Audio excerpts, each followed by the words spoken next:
And welcome back after the break. आप देख रहे हैं पहचान, a conversation with me Sidra Iqbal, and we are talking to Mr. Abrar Hassan, the CEO of National Foods. यहाँ हमने बात की कि किस किस्म के लोगों को वो चाहेंगे कि नेशनल फूड्स में उनको ज्वाइन करें। आजकल जी जॉब हॉपिंग का ज़माना है, किसी भी सीवी को आप उठा के देख लें। एक अंदाजे के मुताबिक कहा जाता है कि द यंग पीपल टुडे आजकल वो अपने प्रोफेशनल करियर में 3 से 5 इंडस्ट्रीज़ बदलेंगे और तकरीबन 10 से 12 मुख्तलिफ जॉब्स में यानी मुख्तलिफ कैपेसिटीज़ में काम करेंगे। Is that a good thing और नॉट? Let's ask him. आपको क्या लगता है, आपके पास कोई सीवी आए, एक साहब ने 3-4 मुख्तलिफ कंपनीज़ में काम किया हुआ हो, आप उसको रखना चाहेंगे या कहेंगे यार ये तो अनरिलायबल फैक्टर है? मैं जो आपको जवाब देने लगा हूँ वो शायद किसी को भी अच्छा नहीं लगेगा, मगर मैंने ये एक बड़ा मेरा कंसिस्टेंट जवाब है और कई मरतबा बहुत से लोगों ने मुझसे ये पूछा। I actually prefer people who hop jobs अपना जाए। अब मैं टोटली ऑपोजिट आपको बात कर रहा हूँ। वो मैं इसलिए बात ये कर रहा हूँ कि देखें कि अगर आप एक इन्वायरमेंट में काम करते हैं तो then you are not a problem solver because you have been exposed. आप सिर्फ एक्सपोज्ड हैं उस बिज़नेस कल्चर के या उस इन्वायरमेंट के जिसके अंदर आप काम करें इतने अरसे से। मगर जब आप मुख्तलिफ़ इदारों से काम करते हुए आते हैं तो आप मुख्तलिफ़ कल्चर्स, मुख्तलिफ़ सिस्टम्स, मुख्तलिफ़ लोगों से इंटरेक्ट आपने किया होता है, मुख्तलिफ़ कस्टमर्स की नौयत होती है। अपना हर बिज़नेस मॉडल के लिए डिफरेंट सेट ऑफ कस्टमर्स होते हैं। तो I am actually looking for people who are problem solvers अपना जाए, जिनको मैं अगर एम्प्लॉय करूं तो वो अपना स्किल सेट यूज़ करते हुए हमारी कंपनी के अगर कोई प्रॉब्लम्स आती हैं या अगर हमने कोई स्ट्रेटेजिक डायरेक्शन लेना है तो उसके बेसिस पे वो अपना एक पॉजिटिव इनपुट जो है वो दे सकें। I don't find people actually who have worked एक आध कंपनी में जिनका बहुत लंबा स्टिंट रहा हो अपना। आई फाइंड कि जी उनका एक अपना सेट ऑफ एक्सपीरियंस होता है मगर वो डाइवर्सिफाइड नहीं होता है इतना ज़्यादा। तो अगर हम किसी को एम्प्लॉय करते हैं तो ऑब्वियसली हमने अगर ग्रोथ करनी है तो हम एग्जीक्यूशन के थ्रू ग्रोथ करते हैं। तो इसलिए मुझे इस किस्म के जो रिसोर्सेज होते हैं मैं समझता हूँ वो ज़्यादा वैल्यू ऐड करते हैं। अबरार साहब, यहाँ से आगे लोग कहाँ जाते हैं? यानी if I was to ask you कि नेशनल फूड्स की जो अलुमनाई होगी, आई एम श्योर कि people find greener pastures, better opportunities, they would go. तो क्या आप उनको देखते हैं कि यहाँ से जो उन्होंने स्किल्स या नॉलेज इकट्ठा की है उसको वो फिर और बेहतर काम में लगा रहे हैं? Like may be someone has become an entrepreneur him और herself. Is that the route they take या कहाँ जाते हैं यहाँ से? मैंने जो लोग भी अच्छे एम्प्लॉयज़ हमें जो ऑब्वियसली छोड़ के गए हैं फॉर ग्रीनर पास्चर्स जो है, अगर मैं उनका करियर फॉलो करता हूँ, मेरे ख्याल से बहुत कम मैंने ऐसे लोग देखे जो अपनी ही बिज़नेस में जिन्होंने एंटरप्रेन्योरियलशिप जो है वो की हो या अपनी बिज़नेस जो है वो स्टार्ट की हो।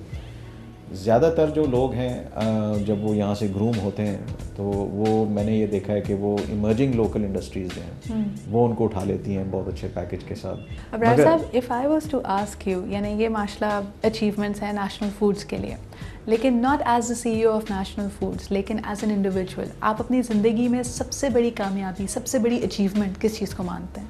आई थिंक मेरे लिए टू बी वेरी ऑनेस्ट कि जितनी भी चीज़ों में मैंने एक्सेल किया है अपनी वर्क लाइफ में, अगर मैं कहूँ कि अगर मेरी अपनी पर्सनल लाइफ स्टेबल नहीं होती, ख़ास तौर पे मेरी जो फैमिली लाइफ है अगर वो स्टेबल नहीं होती, इसका सारा क्रेडिट जो है वो ऑब्वियसली मेरे पेरेंट्स को जाता है, फिर मेरी वाइफ को जाता है, and obviously the children that we have brought up अपना जाए। आई थिंक ये एक बहुत ही मैं कहूँगा कि I am blessed because I have never actually face problem from family life या फैमिली पर्सपेक्टिव के हिसाब से। तो जब मैं काम पे आता हूँ तो एक मेंटल सुकून होता है और मैं फुल कंसंट्रेट कर सकता हूँ अपने काम पे। और इसी हवाले से मैं कहूँगा कि जो मेरा सक्सेस फैक्टर है it's highly dependent on the quality of my family life, which and इसमें आई थिंक मेरी वाइफ का बहुत बड़ा हाथ है। आपकी वाइफ का बहुत बड़ा हाथ है। जैसे कहते हैं कि behind every successful man there is a woman. So how did you meet this lady love of yours? Actually जी इसका जो इंटरेस्टिंग थिंग है कि my wife is related to me और वो सारी ज़िंदगी जो है वो इंग्लैंड में रही हैं। तो by chance obviously my father and her father were first cousins, तो वो जानते थे, मगर हमारी इतनी मुलाकात नहीं होती थी क्योंकि हम इतना फ्रीक्वेंटली जो है वो ट्रैवल नहीं करते थे। तो ये purely it was like a arrange marriage, I be very honest अपना जो है। और आई थिंक कि वी जस्ट क्लिक्ड अपना जो है एंड जो इंट्रोडक्शन था वो बहुत ही सिंपल था, कोई इसमें कोई रोमांटिसिज्म भी नहीं था। लेकिन अब thinking about national foods and the importance you attach to food, Were you, जैसे कहते हैं हर इंसान की अपनी डिमांड होती है, आपने कभी ये तो नहीं कहा था कि 50 मुख्तलिफ़ किस्म के खाने बनाने आने चाहिए? नहीं, not at all actually Jai. In fact हमारी जो रिलेशनशिप है वो बहुत ही एक प्रोएक्टिव रिलेशनशिप है, म्यूचुअल रिस्पेक्ट की रिलेशनशिप है। Obviously I give full space to my family, अपना ख़ास तौर पे माई वाइफ। अब्रार साहब, are you a better husband और a better father? To be honest, none of the above actually. I would say कि I'm still learning अपना। और मेरे ख्याल से कि जो ज़िंदगी का जो एक खूबसूरत पहलू होता है वो ये होता है कि हर ज़िंदगी का मोड़ जो होता है एक नई एक्सपीरियंस आपको लेके आता है। ख़ास तौर पे जो मेरे जो बच्चे हैं, मेरी जो सबसे बड़ी बेटी है वो माशाल्लाह 19 साल की है, तो अब वो एक ऐसे मोड़ पे खड़ी है जब वो अपने स्कूल ख़ास तौर पे A लेवल्स को ख़त्म करके वो यूनिवर्सिटी लाइफ की तरफ जो है वो जा रही है। तो ऑब्वियसली जब वो ये स्टेप लेगी तो इस तरह हमारी लाइफ भी उसी हिसाब से जो है वो चेंज होती है। तो इसी तरह दो मेरे जो मज़ीद बच्चे हैं वो भी ग्रो कर रहे हैं, वो भी ऑब्वियसली स्कूलिंग लाइफ के थ्रू जाएंगे।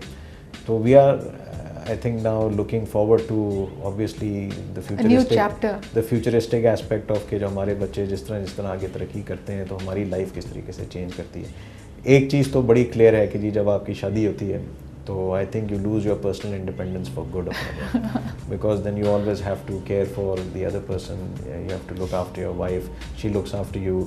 आप जो है वो डिपेंड उसके ऊपर हो जाते हैं, फिर आप जो है वो अपनी ज़िंदगी जो है वो अपने बच्चों के लिए गुजारते हैं अपना जो है। एंड देन ऑब्वियसली जब बच्चों की आगे शादी होगी तो फिर हम जो है वो हमारा रोल एज ग्रैंड पेरेंट्स जो है वो शुरू हो जाएगा। आपको क्या लगता है कि कभी ना कभी हमारे माशरे में पेरेंट्स ने ज़रूर अपनी औलाद को ये ज़रूर कहा होता है कि जब तुम खुद वालिदैन बनोगे तब तुम्हें समझ में आएगी? तो आपकी लाइफ में कभी ये मौका आया कि आपके अब्बू की कही हुई ये बात आपके कानों में बजी, आपने कहा हाँ अब समझ में आया ये क्या था? रोज़ आती है जी बल्कि रोज़ जो है ये आज भी नसीहतें जो है वो मुझे हो रही होती हैं अपना जो है। और ख़ास तौर पे जो हमारे बच्चे हैं, जाहिर बात है कि आजकल का जो कल्चर है, जो लाइफस्टाइल है वो बहुत ही डिफरेंट है। हमने कभी भी इस किस्म का ओपन लाइफस्टाइल जो अपने चाइल्डहुड में या टीनेज ईयर्स में कभी भी नहीं देखा अपना। जितनी फ्रीडम आज हमारे बच्चों को है, ख़ास तौर पे इंटरनेट का दौर है, टेक्नोलॉजी का दौर है, सोशल मीडिया जो है वो आजकल एक नया क्रेज़ है अपना जो है, जिसमें जो है वो लोगों की लाइफ जो है वो अब प्राइवेट तो रही ही नहीं है अपना जो है। तो ये सारी एडजस्टमेंट फैक्टर्स हैं जो कि आपको जो है वो यूज़ टू होना है अपना जो है। तो लाइफ जो है वो मैं समझता हूँ कि बड़ी इंटरेस्टिंग होती जा रही है। हर पहलू जिस तरह मैंने कहा है कि वो अपने साथ एक नया चेंज लेके आता है। सही। और आपको जो है वो उसको अडॉप्ट करना है, बिकॉज अगर आप नहीं करेंगे तो जाहिर बात है आप फिर जो है उसकी जो मुख्तलिफ मुसीबतें हैं वो भी अपने सर पे जो है। आपने जैसे बात की सोशल मीडिया की, फेसबुक की, one of the negatives of that is कि लोगों की लाइफस्टाइल बड़ी इनएक्टिव होती जा रही है। आपने खुद कहा कि when you were a Habibian in your school days आप स्क्वॉश भी खेलते थे, हॉकी भी खेलते थे।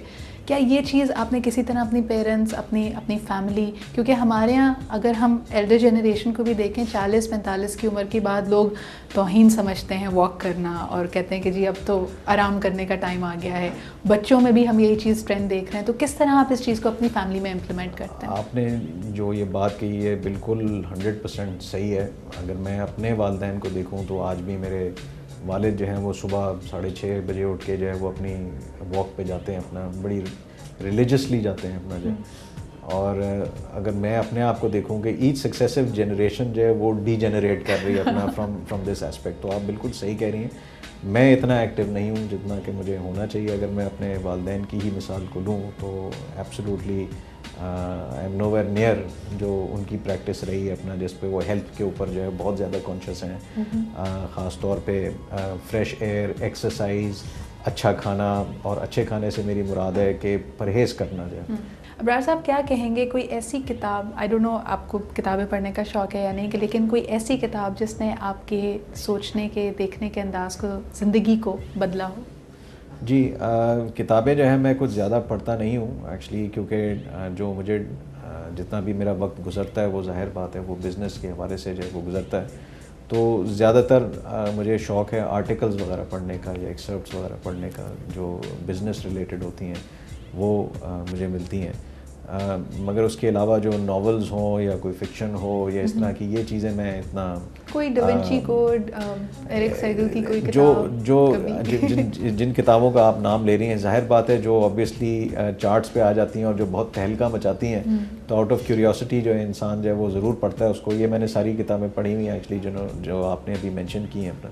मगर मुझे इससे ज़्यादा जो है वो एक्चुअली ऑटोबायोग्राफीज़ पढ़ने का जो है वो बहुत शौक़ है।